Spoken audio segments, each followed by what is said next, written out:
రెండు ప్రపంచాలను వేరు చేస్తున్న ఒక గోడ. దానికి కొన్ని వందల సంవత్సరాల నుంచి ఒక ముసలాయన కాపలా కాస్తున్నాడు. ఒకరోజు డన్స్టన్ అనే వ్యక్తి ఆ గోడ దాటుకుని వెళ్ళడానికి అక్కడికి వస్తాడు. కానీ ఆ ముసలాయన అందుకు అనుమతించడు. అందుకని డన్స్టన్ సరే నేనిక ఇంటికి వెళ్ళిపోతున్నాను అని చెప్పి అతన్ని ఏమార్చి ఆ గోడ దాటుకుని అవతల వైపు ఉన్న స్టోమ్ హోల్డ్ అనే ప్రపంచానికి వెళ్తాడు. స్టోమ్ హోల్డ్ మాయలు మంత్రాలతో కూడిన ప్రపంచం.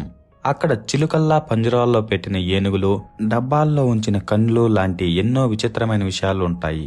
ఈ విషయాలన్నీ విచిత్రంగా గమనిస్తూ వెళ్తున్న డన్స్టన్ కి పక్క షాప్ లో ఉన్న ముసలామ ఇలా టైం పాస్ చేసే వాళ్ళు నాకు నచ్చరు అని చెప్పి తన దగ్గర పనిచేస్తున్న అమ్మాయిని షాప్ చూసుకోమని పక్కకు వెళ్ళిపోతుంది. ఆ అమ్మాయిని డన్స్టన్ చూస్తూ ఉండిపోతాడు. అప్పుడు ఆ అమ్మాయి అతని చేతికి స్నో డ్రాప్ అనే ఒక పువ్వు ఇచ్చి ఇది నీకు అదృష్టం తెస్తుంది అని చెప్తుంది. దానికి అతను దీని ధరంతా అని అడిగితే కేవలం ఒక ముద్దు మాత్రమే అని చెప్తుంది. అలా చెప్పడానికి కారణం వాళ్ళంటే ఒకరికొకరు నచ్చడమే. ఆ అమ్మాయి కాలికి ఒక గొలుసు ఉంటుంది. అది చూడగానే డన్స్టన్ ఆశ్చర్యపోతాడు. అప్పుడే తను ఒక రాకుమార్తెనని, ఒక మంత్రగత్తె తనను బంధించిందని, తనను కాపాడగలవా అని అడుగుతుంది. అప్పుడు డన్స్టన్ తన దగ్గరున్న కత్తితో ఆ గొలుసును కత్తిరిస్తాడు. కానీ విచిత్రంగా ఆ గొలుసు మళ్లీ అతుక్కుంటుంది. అప్పుడు ఆ అమ్మాయి అది ఒక మంత్రబద్ధమైన గొలుసు అని చెప్తుంది. దానికి డన్స్టన్ నేను నిన్ను విడిపించలేకపోతున్నాను, నీకోసం ఏం చేయమంటావో చెప్పు అని అడిగితే అప్పుడు ఆమె తనతో పాటు అతన్ని బండిలోకి తీసుకుని వెళ్తుంది. ఆ రాత్రి వాళ్ళిద్దరూ ఒకటవుతారు. డన్స్టన్ అదే రోజు రాత్రి తిరిగి ఇంటికి మళ్లీ వచ్చేస్తాడు. అలా 9 నెలలు గడిచిపోతాయి. అతను ఆ రాత్రిని మర్చిపోతున్నప్పుడు ఒకరోజు అతనికి ఊహించలేని కానుక వస్తుంది. అందులో ఉన్నది ఒక చిన్న పిల్లవాడు. డన్స్టన్ కోసం ఆ గోడ దగ్గర ఎవరో వదిలి వెళ్లారని గోడ కాపలా కాస్తున్న వ్యక్తి ఆ పిల్లవాడిని ఇచ్చి వెళ్లిపోతాడు. Hello heroes, welcome back to the channel stories by గని.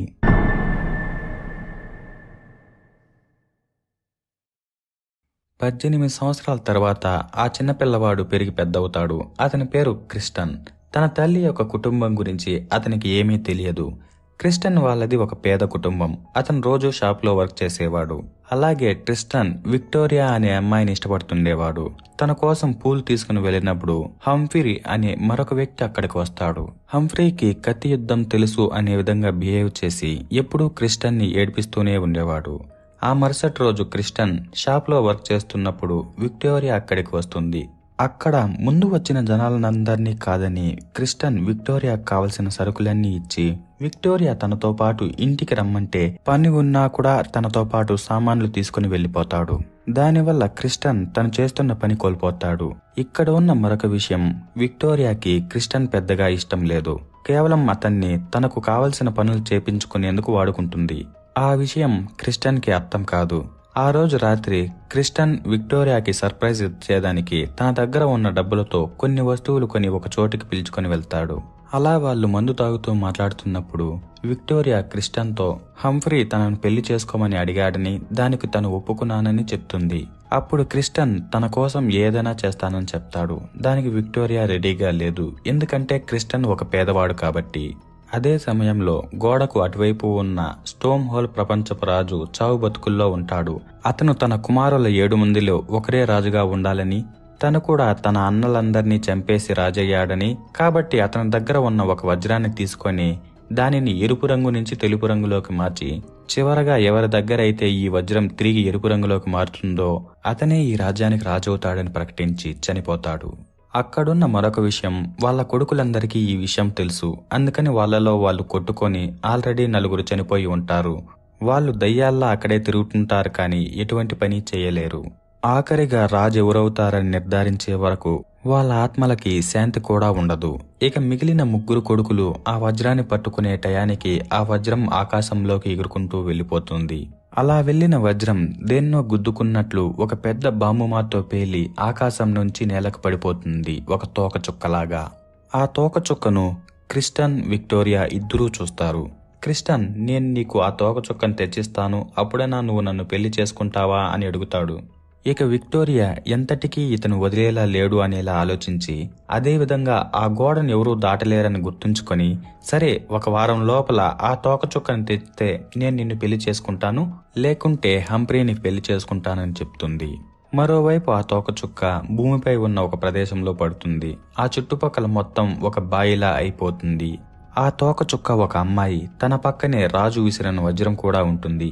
ఆ తోకచుక్క పడటాన్ని మరొకరు కూడా గమనించారు. వాళ్లే మంత్రగత్తెలు. వాళ్ళు కూడా ఆ తోకచుక్కను సొంతం చేసుకుందామనుకుంటారు. దానికి కారణం ముందు వచ్చిన ఒక తోకచుక్కను చంపి ఆ తోకచుక్కలోని శక్తులన్నీ తీసుకొని వాళ్ళకి కావలసినప్పుడు వాటిని మింగి యవనంగా ఉంటారు. ఇప్పుడు కూడా అదే విధంగా చేయాలనుకుంటూ ఉంటారు. ఇక మన క్రిస్టన్ తన తండ్రిలా గోడను దాటేందుకు వెళ్తాడు. కానీ ఈసారి మాత్రం ఆ కాపలాదారుడు ఏమాత్రం ఏమరపడకుండా క్రిస్టన్ ని కొట్టి ఇంటికి పంపించేస్తాడు. క్రిస్టన్ ఇంటికి వచ్చేసిన తర్వాత వాళ్ళ నాన్న అతన్ని గోడ ఎందుకు దాటాలనిపించింది అని అడుగుతాడు. దానికి క్రిస్టన్ మీకెందుకు అనిపించింది అని అడిగినప్పుడు వాళ్ళ నాన్న అది అర్థం చేసుకొని అక్కడ కట్ చేసిన మ్యాజిక్ చైన్ ని, స్నో డ్రాప్ పువ్వుని అతని చేతికిచ్చి అతని భార్య గురించి చెప్పి క్రిస్టన్ తో పాటు చిన్నప్పుడు వచ్చిన ఉత్తరాన్ని క్రిస్టన్ చేతికిస్తాడు. ఆ ఉత్తరంలో వాళ్ళమ్మ క్రిస్టన్ పుట్టిన తర్వాత అతన్ని తన దగ్గరే ఉంచుకోవడానికి ఆ మంత్రగత్తె ఒప్పుకోలేదని, అందుకని ఈ ఉత్తరాన్ని రాసి తను అనుకున్న దూరానికి తొందరగా చేరుకునేలా ఒక మ్యాజిక్ క్యాండిల్ ని అందులో పెట్టి వాళ్ళమ్మని తలుచుకొని తను ఎక్కడికి వెళ్లాలంటే అక్కడికి అది చేరుస్తుందని, అలాగే క్రిస్టన్ అంటే తనకు చాలా ఇష్టమని రాసి ఉంటుంది. అది చదివిన తర్వాత క్రిస్టన్ ఆనందంగా వాళ్ళ నాన్నని ఆ క్యాండిల్ మళ్లించమని చెప్పి ఆ నక్షత్రం పడిన చోటుకి వెళ్తాడు. అక్కడ ఆ నక్షత్రం అమ్మాయి నిలబడుకుని ఉంటే ఆ అమ్మాయి మీద పడిపోతాడు. వెంటనే అయ్యో అమ్మా బాగున్నావా, నేను ఇలా పడిపోయాను, ఎలా ఉన్నావు అని మాట్లాడుతున్నప్పుడు ఆ నక్షత్రం అమ్మాయి నేను మీ అమ్మని కాదు లేవు అని చెప్తుంది. క్రిస్టన్ ఆ ప్లేస్కి రావడానికి కారణం వాళ్ళ అమ్మని విక్టోరియాని తలుచుకొని ఫైనల్ గా ఆ నక్షత్రాన్ని తలుచుకున్నాడు కాబట్టి అక్కడికి వచ్చి పడ్డాడు. క్రిస్టన్ ఆ తార ఎక్కడుంది అని వెతుకుతూ ఆ అమ్మాయిని అడిగినప్పుడు ఆ అమ్మాయి క్రిస్టన్ ఏంది తెక్కలోళ్లా ఉన్నాడనుకొని తన పాటికి తను ఆకాశంలో తిరుగుతున్నప్పుడు ఆకాశంలోకి వెళ్లిన లాకెట్ ఆమెను గుద్దుకుని నేల మీద పడేలా చేసింది. దాని తర్వాత కొద్దిసేపటికి క్రిస్టన్ వచ్చి పడ్డాడు. ఇక క్రిస్టన్ తన గర్ల్ ఫ్రెండ్ విక్టోరియాకి ఆ నక్షత్రాన్ని తెచ్చిస్తానని చెప్పాడు కాబట్టి తన దగ్గరున్న మ్యాజిక్ చైన్ ను ఆ తారకు తగిలించి నాతో పాటు రా అని చెప్తాడు. మరోవైపు స్టోమ్ హోల్ రాజు ముగ్గురు కొడుకుల్లో ఒకరు విషం కలిపిన మద్యం తాగడం వల్ల చనిపోతారు. ఇంకోవైపు మంత్రగత్తె కూడా తన అక్కలకి ఆ తారాన్ని నేను తీసుకుని వస్తాను అని వారి దగ్గర ఉన్న కొన్ని మంత్రపు వస్తువులు తీసుకుని బయలుదేరుతుంది. ఇక క్రిస్టన్ ఆ తారతో తన గర్ల్ ఫ్రెండ్ కి తనను చూపించి తిరిగి ఆకాశంలోకి తన చేతితో ఉన్న బ్యాబులర్ కొవ్వొత్తిని ఉపయోగించి పంపించేస్తానని చెప్తాడు. కానీ ఆ కొవ్వొత్తిని ఇక ఒకసారి మాత్రమే ఉపయోగించుకోగలం. అందుకని వాళ్ళు ఇంటికి నడుచుకుంటూ వచ్చి ఆ తారను ఆకాశంలోకి పంపించేందుకు మిగిలిన కొవ్వొత్తిని తన చేతికి ఇచ్చేస్తానని క్రిస్టన్ చెప్తాడు. దాంతో ఆ తార సరే అని క్రిస్టన్ తో పాటు వాళ్ళ ఇంటికి బయలుదేరుతుంది. ఇక మంత్రగత్తె ఆ తార కోసం వస్తున్నప్పుడు తనకు ఎక్కువ దూరం నడుచుకుంటూ వెళ్లడం ఇష్టం లేదని అక్కడ ఒక వ్యక్తి ఒక మేకను పట్టుకుని ఉంటే అతన్ని మరొక మేకలా మార్చేసి ఆ 2 మేకలను బండికి కట్టి ఆ తార కోసం వస్తుంటుంది. తను మ్యాజిక్ ఉపయోగించిన ప్రతిసారి తను మళ్లీ తిరిగి ముసల్దిలా మారిపోతూ ఉంటుంది. తను దారిలో వస్తున్నప్పుడు ఆకలి అయ్యి క్రిస్టన్ వాళ్ళ అమ్మను బంధించిన మంత్రగత్తె దగ్గరకు వెళ్తుంది. తనకి కూడా ఆహారం పెట్టమని చెప్తుంది. ఆ ఎర్ర జుట్టు మంత్రగత్తె క్రిస్టన్ వాళ్ళ అమ్మను ఒక గువ్వలా మార్చేసి తనకు కావలసినప్పుడు మనిషిలా మార్చి తిరిగి గువ్వలా మార్చేస్తూ ఉంటుంది. ఇక అక్కడికి వచ్చింది మంత్రగత్తెల మహారాణి. తనకు ఈ ఎర్ర జుట్టు మంత్రగత్తె ఒక రకమైన గడ్డి పెట్టడం ద్వారా ఆ మంత్రగత్తెల మహారాణి తార కోసం వెళ్తున్నట్టు ఈ ఎర్రజుట్టు మంత్రగత్తె తెలుసుకుంటుంది. ఈ ఎర్రజుట్టు మంత్రగత్తె అసలైన పేరు చుంచుముఖం. ఆ మంత్రగత్తెల మహారాణి నువ్వు నా చేతే ఇలా గడ్డి తినిపించి నిజం చెప్పించుకుంటావా అని కోపంతో ఆ తార ఒకవేళ నీ ముందుకొచ్చినా కూడా నువ్వు తనని తాకలేవు చూడలేవు అని శాపం పెడుతుంది. ఇలా తన శక్తిని ఉపయోగించడం వల్ల ఆ మంత్రగత్తెల మహారాణి చేతులు ముసల్దిలా మారిపోతాయి. ఇక క్రిస్టన్ ఆ తారతో కలిసి తన ఇంటికి వస్తున్నప్పుడు ఆ తార తన పేరు ఇవాన్ అని చెప్తుంది. తను ఒక తార కావడం వల్ల రాత్రి మాత్రమే మేలుకుంటుంది, పగలంతా నిద్రపోతూ ఉంటుంది. అందువల్ల తను ఎక్కువ దూరం నడవలేనని తనకు విశ్రాంతి కావాలని చెప్తుంది. దాంతో క్రిస్టన్ తనని ఒక చెట్టు దగ్గర కట్టేసి ఊరిలోకి ఆహారం తీసుకుని వస్తానని వెళ్లిపోతాడు. మరోవైపు స్టోమ్ హోల్ రాజు కొడుకు ఆ వజ్రం ఎక్కడుందని పాచికలు వేస్తుంటాడు. అతని దగ్గర ఉన్న మంత్రగాడు వాళ్ళ తమ్ముడి కోసం పనిచేస్తుంటాడని అతను తెలుసుకొని అతన్ని చంపేస్తాడు. అది ఎలాగంటే ఆ పాచికల్ని ఎగరవేసినప్పుడు తను ఏది అడిగినా అవి నిజం మాత్రమే చెప్తాయి. అప్పుడు నా తమ్ముడి కోసం నువ్వు పని చేస్తున్నావా అంటే అవి అవును అనేలా పడతాయి. అలా అతను కనుక్కొని వాళ్ళ మంత్రగాన్ని చంపేసి ఆ వజ్రం ఉన్న దిశగా వస్తుంటాడు. మరోవైపు మంత్రగత్తెల మహారాణి కూడా తన దగ్గర ఉన్న పాచికలతో ఆ తార ఈ సమయానికి ఎక్కడికి రావాలి అని వేస్తే అది ఒక ప్లేస్ చూపిస్తుంది. కానీ ఆ సమయానికి ఆ తార అక్కడికి రాదు. ఎందుకంటే తను అడవిలో బంధించి ఉంది కాబట్టి. ఇక మంత్రగత్తెల మహారాణికి ఏం చేయాలో తెలియక వాళ్ళక్కల్ని కాంటాక్ట్ చేసి వాళ్ళ ఇంట్లో ఉన్న కొన్ని జంతువులను కోసి వాటి పేగుల్లో చూస్తే ఆ తార ఆ పాచికలు ఏ సమయానికి వస్తాయని చూపించాయో అదే సమయానికి వస్తుందని ఆ పేగుల్లో కూడా కనపడుతుంది. అంతేకాకుండా ఆ తార చాలా దిగులుగా ఉంది కాబట్టి అస్సలు మెరవడం లేదు అని చెప్తారు. ఇక వాళ్ళకి కావలసిన శక్తులు దొరకాలంటే ఆ తార ఎక్కువ ఆనందంగా ఉన్నప్పుడు చాలా ఎక్కువగా ప్రకాశిస్తుంది. ఆ సమయంలో తన గుండె కోసి తీసుకోవడం ద్వారా వాళ్ళకి కావలసిన శక్తులు వాళ్ళు పొందుతారు. వీళ్ళు ఇలా మాట్లాడుకుంటున్న సమయంలో ఆ తార దగ్గరికి ఒక యూనికార్న్ వస్తుంది, అంటే ఒక కొమ్ము గుర్రం వస్తుంది. అది ఆ తారకు ఉన్న సంఖ్యలను విడిపించి దాని మీద ఎక్కించుకొని తీసుకుని వెళ్ళిపోతుంది. కొద్దిసేపటికి అక్కడికి క్రిస్టన్ వస్తాడు. అతనికి ఆ అమ్మాయి కనపడదు. మరోవైపు ఆ మంత్రగత్తెల మహారాణి తన దగ్గర ఉన్న 2 గొర్రెలను మనుషులుగా మార్చి అక్కడ ఒక ఇల్లుని నిర్మించి ఆ తార కోసం ఎదురు చూస్తూ ఉంటుంది. కొద్దిసేపటికి ఆ తార వర్షంలో తడుస్తూ వాళ్ళ ఇంటి దగ్గరకు వస్తుంది. మంత్రగత్తె ఆ తారను ఇంటిలోకి తీసుకుని వెళ్లి తనకు వేడి నీళ్లు ఇచ్చి ఆ తార కొద్దిగా సంతోషంగా ఉన్నప్పుడు ఆ తార గుండెను కోసి తీసుకోవాలని ఎదురు చూస్తుంటుంది. మరోవైపు క్రిస్టిన్ కలలో ఆ తారను చంపి తన గుండెను ఈ మంత్రగత్తెలు తీసుకుంటారు అనే విధంగా తనకు ఎవరో చెప్తారు. దానికి ఉలిక్కిపడి లేచిన క్రిస్టన్ కు స్టోమ్ హోల్ మహారాజు కొడుకుల్లో ఒకడు అక్కడికొచ్చి క్రిస్టియన్ ని చూసి తన సోదరుడే తనను చంపడానికి అతన్ని పంపించాడని అనుకుంటాడు. కానీ క్రిస్టన్ అలా కాదని చెప్పి, అలాగే నేను మీకు సాయం చేస్తాను, నన్ను మీతో పాటు తీసుకెళ్ళండి అని అతనితో కలిసి మంత్రగత్తె ఇంటి దగ్గరకు వస్తారు. చేసేదేమీ లేక వారికి కూడా వేడి నీరు ఇస్తుంది. మహారాజు కొడుకు స్నానం చేస్తూ ఆ తారతో మాట్లాడుతున్నప్పుడు క్రిస్టియన్ వేరొక గదిలో ఉన్న మహిళతో మాట్లాడుతుంటాడు. అతని చేతిలో ఉన్న గ్లాసులో విషం ఉంటుంది. ఆ మహిళ వెళ్లిపోగానే యూనికార్న్ అక్కడికి వచ్చి గ్లాసును తోసేస్తుంది. దాన్ని చూసిన క్రిస్టన్ కి ఆ ఇల్లు మంచిది కాదని అనిపించి మహారాజు కొడుకుకు చెప్పేదానికి వెళ్తాడు. కానీ మంత్రగత్తె అక్కడికి వచ్చి ఆ రాజు కొడుకును చంపేస్తుంది. ఇక క్రిస్టన్ ఆ మంత్రగత్తె నుంచి తప్పించుకొని తారను తీసుకుని వెళ్లిపోదాం అనుకుంటాడు. కానీ ఆ మంత్రగత్తె ఆ ఇల్లు మొత్తం మంటలతో రేపేస్తుంది. అందులో యూనికార్న్ చనిపోతుంది. క్రిస్టన్ ఇక చేసేదేమీ లేక నా దగ్గరున్న బ్యాబులర్ కొవ్వొత్తిని మంటించి తారతో వాళ్ళ ఇంటి గురించి తలుచుకోమంటాడు. కానీ వాళ్ళిద్దరూ మేఘాలలో వర్షంలో నిలిచిపోతారు.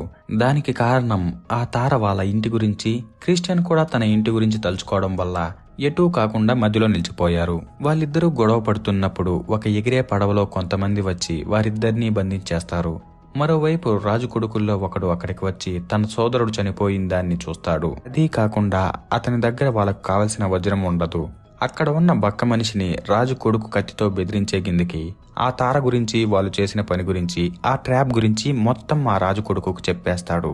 మరోవైపు మంత్రగత్తె ఆ తార ఎక్కడుందని చూసినప్పుడు తన గాలిలో ఉన్నట్టు చూపిస్తుంది. ఆ తార ఎక్కువసేపు గాలిలో ఉండలేదు, తిరుగు భూమి మీదకి వచ్చేస్తుంది అని ఆ తార కోసం ఎదురు చూస్తూ ఉంటుంది. మరోవైపు ఓడలో క్రిస్టన్ ఆ తార మాట్లాడుకుంటున్నప్పుడు కెప్టెన్ అక్కడికి వచ్చి వాళ్ళని బెదిరించి ఆ ఓడలోంచి క్రిస్టన్ ని తోసేసినట్టు నాటకమాడి వాళ్లతో చాలా మంచిగా ఉంటాడు. వాళ్లకు మంచి బట్టలు, ఆహారం ఇస్తాడు. దానికి కారణం అతను చాలా మంచివాడు. అతను ఒక ఓడల దొంగ కెప్టెన్ కాబట్టి క్రూరంగా ఉండకపోతే అతన్ని చూసి ఎవరూ భయపడరని అలా ప్రవర్తిస్తాడు. వాళ్ళు ఆకాశంలో వర్షం పడుతున్నప్పుడు వచ్చే మెరుపులను పట్టుకొని బ్లాక్ మార్కెట్ లో అమ్ముతుంటారు. ఇక అక్కడ ఉన్న శాపతను కూడా ఆ రాలిన తార గురించి వెతుకుతూ ఉంటాడు. దానితో వచ్చిన డబ్బులతో జీవితం మొత్తం సంతోషంగా ఉండవచ్చని. ఇక వచ్చిన పని అయిపోయింది కాబట్టి వాళ్ళందరూ తిరిగి ఓడలోకి వెళ్లిపోతారు. ఇక కెప్టెన్ తెలివిగా క్రిస్టియన్ ని తన మేనల్లుడిగా పరిచయం చేసి ఆ తారను వాళ్ళ మేనల్లుడికి బానిసగా ఇచ్చినట్టు నాటకమాడి క్రిస్టియన్ ని ఇంటికి చేర్చేదానికి ప్రయాణమవుతారు. దారిలో క్రిస్టియన్ కి ఆ ఓడ కెప్టెన్ చాలా విషయాలు, కత్తి యుద్ధం నేర్పిస్తాడు. అలాగే దారిలో వర్షం పడుతున్నప్పుడు మెరుపులు పట్టుకుంటూ వాళ్ళు ఆనందంగా పాటలు పాడుతూ డాన్స్ చేస్తూ ఫైనల్ గా క్రిస్టియన్ ని ఆ తారని వాళ్ళ ఊరి దగ్గర వదిలేస్తారు. మరోవైపు మంత్రగత్తె ఆ తార ఎక్కడికి వెళ్ళిందా అని షాప్ దగ్గరకు వచ్చి అతనికి డబ్బులు ఇచ్చి వివరాలు తీసుకుంటుంది. అతను ఎక్కువగా మాట్లాడుతుంటే అతని నోటి మాటను కోతిలా మార్చేసి అక్కడి నుంచి వెళ్లిపోతుంది. తర్వాత దారిలో వాళ్ళక్కలతో కాంటాక్ట్ అయ్యి ఆ తారను తను కనిపెట్టలేకపోయానని చెప్తుంది. కానీ వాళ్ళు ఆ తార వాళ్ళ గ్రామం దగ్గరకు వెళ్తుందని కనిపెట్టి తనకు చెప్తారు. మరోవైపు రాజు కొడుకు కూడా షాప్ దగ్గరకు వచ్చి ఆ తార దగ్గర ఉన్న వజ్రం గురించి కనుక్కోవాలని చూస్తాడు. కానీ ఆ షాపులోని అతని గొంతు మంత్రగత్తె వల్ల కోతిలా మారిపోయింది కాబట్టి అతను ఏమీ చెప్పలేకపోతాడు. దాంతో రాజు కొడుకు కోపం వచ్చి అతను చంపేసి వెళ్లిపోతాడు. ఆ ఓడ ఎక్కడుందా అని కనుక్కొని వచ్చి ఓడలోని వాళ్ళందరినీ కొట్టేసి కెప్టెన్ రూమ్ లోకి వెళ్తాడు. అక్కడ కెప్టెన్ ఒక అమ్మాయిలా డ్రెస్ చేసుకుని మేకప్ వేసుకుని ఉంటాడు. రాజు కొడుకు అతన్ని కూడా కొట్టి క్రిస్టియన్ ఆ తార గురించి కనుక్కుంటున్నప్పుడు వాళ్ళ సిబ్బంది బయట ఉన్న రాజు కొడుకు మనుషుల్ని అందరినీ కొట్టేసి లోపలికొస్తారు. వాళ్ళని చూసిన రాజు కొడుకు అక్కడి నుంచి పారిపోతాడు. మరోవైపు క్రిస్టియన్ ఇంకా ఆ తార కొద్దిగా ప్రేమలో పడుతుంటారు. కానీ క్రిస్టియన్ తను ప్రేమించిన విక్టోరియా కోసం ఉండాలని నిశ్చయించుకుంటూ ఉంటాడు. ఇక కెప్టెన్ దగ్గరికి వాళ్ళ సిబ్బంది వచ్చి అతన్ని చూసేసరికి ఇక అతన్ని గౌరవించరని అనుకుంటూ ఉంటాడు. కానీ వాళ్ళందరికీ అతను అలా ఉంటాడనే విషయం ముందే తెలుసని, అయినా వాళ్ళకి అతని మీద ఉన్న గౌరవం ఏమాత్రం తగ్గదని చెప్తారు. దాంతో వాళ్ళందరూ ఆనందంగా ఉంటారు. ఇక రాజు కొడుకు నీళ్ళలో ఇదుకుంటూ ఆ బక్క మనిషితో పాటు ఆ తార దగ్గర ఉన్న వజ్రాన్ని వెతుక్కుంటూ వస్తుంటాడు.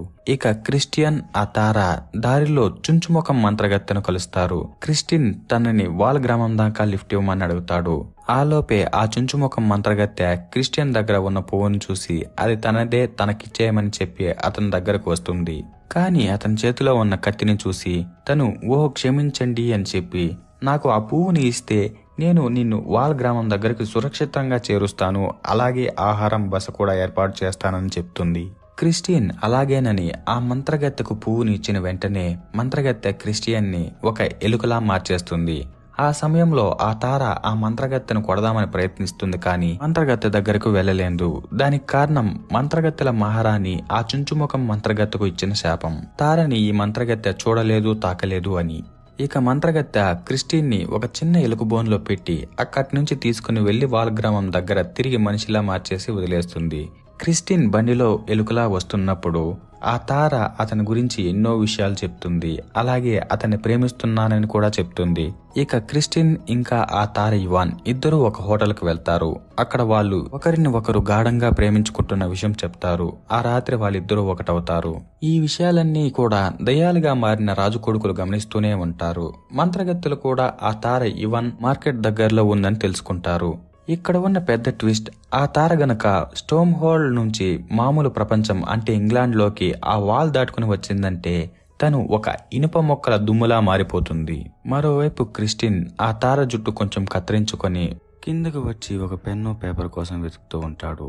అక్కడ ఉన్న రిసెప్షనిస్టు ఏం కావాలని అడిగినప్పుడు క్రిస్టియన్ తనకు ఒక పెన్ను పేపర్ ఇవ్వమంటాడు. అతను లేదనేసరికి సరే నేను తిరిగి వచ్చే లోపల నా ఫ్రెండ్ మేల్కొంటే తనకు ఈ మెసేజ్ ఇమ్మని చెప్పి అక్కడి నుంచి వెళ్లిపోతాడు. కొద్దిసేపటికి ఇవాన్కి మెలకువ చూస్తే అక్కడ క్రిస్టియన్ ఉన్నాడు. ఎక్కడికి వెళ్ళాడు అని వెతుక్కుంటూ కిందకు వచ్చి రిసెప్షనిస్ట్ ను అడిగితే అతను హడావిడిగా వెళ్లిపోయాడు. విక్టోరియాని కలిసేందుకు వెళ్తున్నాను, మీకు సారీ చెప్పమన్నాడు. అలాగే తన నిజమైన ప్రేమను కనుగొన్నాడట, ఇక జీవితాంతం తనతోనే ఉంటాడట అని చెప్తాడు. ఆ మాటలేవో ఇవాన్కు అర్థం కావు. తను చాలా బాధపడిపోతుంటుంది. ఏంటి నిజంగానే వెళ్లిపోయాడా అని. దాంతో ఇవాన్ చాలా బాధపడుతూ క్రిస్టియన్ కోసం వస్తుంటుంది. మరోవైపు క్రిస్టియన్ తన గర్ల్ ఫ్రెండ్ విక్టోరియా దగ్గరకు చేరుకుంటాడు. అతను తారను కనుగొన్నానని తన చేతిలో ప్యాక్ చేసిన జుట్టుని విక్టోరియా చేతికిస్తాడు. విక్టోరియా క్రిస్టియన్ బట్టలు, అతను మాట్లాడే విధానం చూసి ఆ తారతో నాకు పని లేదు, నాకేం కావాలో నీకు తెలుసు కదా అని ముద్దు పెడుతున్నప్పుడు క్రిస్టియన్ విక్టోరియాతో నువ్వు ఇంకా నీ స్థాయి నుంచి ఎదగాలని విక్టోరియా క్రిస్టియన్ తో మాట్లాడిన మాటలు తిరిగి అతను ఆమెతో చెప్తాడు. అంతలోకి అక్కడికి హంఫ్రీ వస్తాడు. క్రిస్టియన్ ని కత్తి యుద్ధానికి పిలుస్తాడు. కానీ క్రిస్టియన్ కత్తి తిప్పే విధానం చూసి అతను చాలా భయపడిపోతాడు. అది గమనించిన క్రిస్టియన్ హంఫ్రీ ఇంకా విక్టోరియా జోడి బాగుంటుందని చెప్తాడు. అలాగే తను తెచ్చిన తార యొక్క ముక్క విక్టోరియా బర్త్డే గిఫ్ట్ అని చెప్తాడు. విక్టోరియా అందులో ఉన్నదాన్ని చూస్తే అక్కడ స్టార్ డస్ట్ మాత్రమే ఉంటుంది. దాంతో తనకు కావాల్సిన స్టార్ మాత్రమే, స్టార్ డస్ట్ కాదని క్రిస్టియన్ తో చెప్తుంది. దాంతో క్రిస్టియన్ చాలా భయపడిపోయి అక్కడి నుంచి ఇవాన్ దగ్గరకు పరిగెత్తుకుంటూ వస్తుంటాడు. అంతలోకి క్రిస్టియన్ వాళ్ళమ్మ ఆ చుంచుముఖం మంత్రగత్తె నిద్రపోతున్నప్పుడు ఆ బండిని తీసుకుని ఇవాన్ని గోడ దాటకుండా ఆపేందుకు వస్తుంది. ఫైనల్ గా ఆ తారతో గోడ దాటితే నువ్వు చనిపోతావని చెప్తుంది. ఇంతలోకే చుంచుముఖం మంత్రగత్తె నిద్రలేచి బయటకు వచ్చి వాళ్ళమ్మని నన్ను నువ్వు ఎక్కడికి తీసుకొచ్చావు అని తిడుతుంటుంది. ఆలోపే అక్కడికి మంత్రగత్తెల మహారాణి కూడా వస్తుంది. నా తార జోలికి రావద్దు అని ఆ మంత్రగత్తెల మహారాణి చుంచుముఖం మంత్రగత్తెతో చెప్తుంది. కానీ ఆ చుంచుముఖం మంత్రగత్తె నిజమైన తారను చూడలేదు కాబట్టి తన దగ్గర ఉన్న క్రిస్టియన్ వాళ్ళమ్మ తార కాదు, ఇది నా బందీ అని మాట్లాడుతూ వాళ్ళ శక్తులతో పోటీ పడుతున్నప్పుడు మంత్రగత్తెల మహారాణి తన పూర్తి శక్తిని ఉపయోగించి ఆ చుంచుముఖం మంత్రగత్తెని చంపేస్తుంది. దాంతో బందీగా ఉన్న క్రిస్టియన్ వాళ్ళమ్మ విడుదలైపోతుంది. కానీ మళ్లీ మంత్రగత్తె మహారాణి తన శక్తితో ఇవాన్ని, క్రిస్టిన్ వాళ్ళమ్మని ఇద్దరిని బంధించి తనతో పాటు తీసుకుని వెళ్లిపోతుంది. కొద్దిసేపటి తర్వాత క్రిస్టిన్ అక్కడికి వస్తాడు. ఆ గోడ కాపలాదారుడు అక్కడ విషయాలన్నీ గమనించాడు కాబట్టి క్రిస్టిన్ ని వెంటనే లోపలికి వెళ్లమని చెప్తాడు. క్రిస్టిన్ సరే అని లోపలికి వెళ్లి చుంచుమోహం మంత్రగత్తె దగ్గర తను ఇచ్చిన పువ్వుని తిరిగి తీసుకుని గుర్రం మీద మంత్రగత్తెల మహారాణిని వెంబడించుకుంటూ వెళ్తాడు. అతని వెనకాలే మిగిలిన మహారాజు కొడుకు కూడా వస్తాడు. మంత్రగత్తె వాళ్ళక్కలతో కలిసి ఈ ఇద్దరు బందీలను తీసుకుని వెళ్లి వాళ్ళ కోటలో బంధిస్తుంది. బయట క్రిస్టిన్, ఆ మిగిలిన మహారాజు కొడుకు ఇద్దరూ ఒకరికి ఒకరు కత్తిలతో బెదిరించుకొని ఫైనల్ గా మంత్రగత్తెను చంపేసి ఒకరు ఆ తారాన్ని, మరొకరు వజ్రాన్ని తీసుకుందామని ఒప్పందం కుదుర్చుకుంటారు. మహారాజు కొడుకు లోపలికి వెళ్లి మంత్రగత్తెతో చాలాసేపు పోరాడుతూ ఉన్న సమయంలో ఆమె ఒక చిన్న బొమ్మను తయారు చేసి దానిని నీళ్లలో వేసి ఆ మహారాజు కొడుకుని చంపేస్తుంది. ఇక ఆ రాజ్యానికి మహారాజు అనేవాడే లేకుండా ఆ రాజు కొడుకులు 7 మంది చనిపోయారు. ఇక వాళ్ళకి ఏం జరుగుతుంది అనే విషయం అర్థం కాదు. ఆ రాజ్యానికి మహారాజు ఎవరు, వాళ్లకు విముక్తి దొరుకుతుందా లేదా అనే టెన్షన్ లో ఉండిపోతారు. అదే సమయంలో బయట క్రిస్టిన్ వాళ్ళమ్మని కలుస్తాడు. వాళ్ళిద్దరూ ఒకరి గురించి ఒకరు చెప్పుకుంటారు. ఫైనల్ గా క్రిస్టిన్ లోపల ఉన్న మంత్రగత్తెను చంపేదానికి వస్తాడు. వాళ్ళమ్మ మిగిలిన ఇద్దరు మంత్రగత్తెలతో పోరాడేందుకు వెళ్తుంది. ఇక మంత్రగత్తెల మహారాణి యొక్క శక్తులు క్రిస్టిన్ మీద పనిచేయవు. ఎందుకంటే అతని దగ్గర స్నో డ్రమ్ ఫ్లవర్ ఉంది కాబట్టి. క్రిస్టిన్ అతనితో పాటు తెచ్చిన మెరుపులన్నీ ఉపయోగించి ఆ మంత్రగత్తెతో పోరాడతాడు. అందుకని మంత్రగత్తె నీళ్ళల్లో పడేసిన బొమ్మను తీసుకొని చనిపోయిన మహారాజు కొడుకుని కంట్రోల్ చేసి క్రిస్టియన్తో గొడవ పడేలా చేస్తుంది. మరోవైపు ఆ మంత్రగత్తె యొక్క అక్కలిద్దరూ చనిపోతారు. క్రిస్టియన్ ఎలాగోలా కష్టపడి ఆ మహారాజు కొడుకును ఓడించి ఇవాన్ని కాపాడతాడు. ఆలోపే అక్కడికి వచ్చిన మంత్రగత్తె మా అక్కలిద్దరూ చనిపోయారు, ఇక మీరు వెళ్లిపోండి అని బాధతో చెప్తుంది. అంతా అయిపోయిందనే సమయానికి ఆ మంత్రగత్తెల మహారాణి ఇవాన్ గుండెని ఇక మా అక్కలతో పంచుకోనవసరం లేదు కాబట్టి మొత్తం నేనే తీసుకుంటాను అని ఆ ప్లేస్ మొత్తాన్ని ధ్వంసం చేస్తూ 2 కత్తులు తీసుకుని ఇవాన్ దగ్గరకు వస్తుంటుంది. అంతలోకి ఇవాన్ తనను కౌగిలించుకోమని క్రిస్టిన్ తో చెప్తుంది. అలా కౌగిలించుకున్న వెంటనే తనకు ఎంతో ఆనందంగా అనిపించి అత్యంత ప్రకాశవంతంగా వెలుగుతుంది. ఆ వెలుగును తట్టుకోలేక మంత్రగత్తె బూడిదైపోతుంది. ఇక అక్కడ పడి ఉన్న వజ్రాన్ని క్రిస్టిన్ తీసుకుంటాడు. వెంటనే ఆ వజ్రం తెలుపు రంగు నుంచి ఎరుపు రంగులోకి మారుతుంది. దాని అర్థం ఆ మహారాజ్యానికి చిట్ట చివరి వారసుడు క్రిస్టిన్. అతను స్టోమ్ హోల్డ్ కి మహారాజు అయిన వెంటనే చనిపోయిన 7 ఆత్మలు విముక్తి పొందుతాయి. ఎందుకంటే వాళ్ళ అమ్మ ఆ మహారాజు కూతురే. ఇక వారసులు ఉండాల్సింది ఒకరే కాబట్టి వాళ్ళ రక్తంలో చిట్ట చివరిగా మిగిలిన వారసుడు క్రిస్టిన్ మాత్రమే. దానితో క్రిస్టిన్ స్టోమ్ హోల్డ్ కి మహారాజయ్యి ఇవాన్ ని పెళ్లి చేసుకుంటాడు. క్రిస్టిన్ వాళ్ళమ్మ ఇవాన్ కి బ్యాబులర్ కొవ్వొత్తిని గిఫ్ట్ గా ఇస్తుంది. తర్వాత తన భర్త అయిన క్రిస్టిన్ వాళ్ళ నాన్నతో సంతోషంగా ఉంటుంది. ఆ తర్వాత 80 సంవత్సరాలు క్రిస్టిన్, ఇవాన్ ఇద్దరూ స్టోమ్ హోల్డ్ రాజ్యాన్ని పరిపాలిస్తారు. వాళ్ళ పిల్లలు, మనవళ్ళు పెద్దవాళ్ళయ్యేంత వరకు. క్రిస్టిన్ శాశ్వతంగా జీవించలేడు. అందుకని ఇవాన్ తన గుండెను క్రిస్టిన్ కు అర్పిస్తుంది. ఆ తర్వాత వాళ్ళిద్దరూ బ్యాగులర్ కొవ్వొత్తును ఉపయోగించి ఆకాశంలోని తారలుగా మారిపోతారు. అక్కడితో సినిమా అయిపోతుంది. దాని అర్థం ఇవాన్ గుండెనిచ్చిన తర్వాత చనిపోయి ఉంటుంది. ఇక ఆ గుండె క్రిస్టియన్ దగ్గర ఉంటుంది. అతను కొవ్వొత్తిని ఉపయోగించి తారాలోకంలోకి వెళ్లిపోతాడు. అలా ఇవాన్, క్రిస్టియన్ ఇద్దరు 2 తారల్లా ఎప్పటికీ కలిసే ఉంటారు. ఈ మూవీ స్టోరీ మీకెలా అనిపించిందో మీ ఒపీనియన్ కామెంట్ లో చెప్పండి. నెక్స్ట్ వీడియోలో మరొక ఇంట్రెస్టింగ్ మూవీ స్టోరీతో మీ ముందుకు వచ్చేస్తాను. వీడియో నచ్చితే లైక్ చేసి మన ఛానల్ సబ్స్క్రైబ్ చేసుకోండి. Okay, bye bye.